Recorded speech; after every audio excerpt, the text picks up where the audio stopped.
I'm so hopeful that this is gonna fit. It's a lot thicker than I thought it would be. It has a nice feel to it. This is the before. Look how cracked that is, which is such a bummer because it really makes my car look old. My car is old, but it's not in that bad a shape, but this is probably the worst of my car. So, has the strap under. Let's pop it on.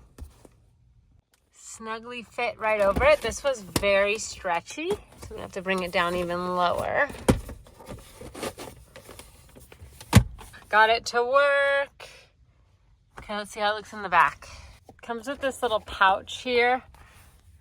It might be blocking the AC for me, so I actually might end up tucking that. I think I'm gonna tuck it a little bit. Yeah, I'm just gonna have a tiny little pouch for myself, just because I don't want to block. Let's see what I can do there. Okay, let's see how comfortable it is. Super comfortable. It actually brings your arm up quite a bit. I did bring it forward a lot more. I was thinking that would make it so it wouldn't shut, but it does seem to latch. I don't need to fold that. I think this is gonna work out. I mean, I can still see like a little bit, which I wish it covered a little more, but looks a lot better. I'll take it.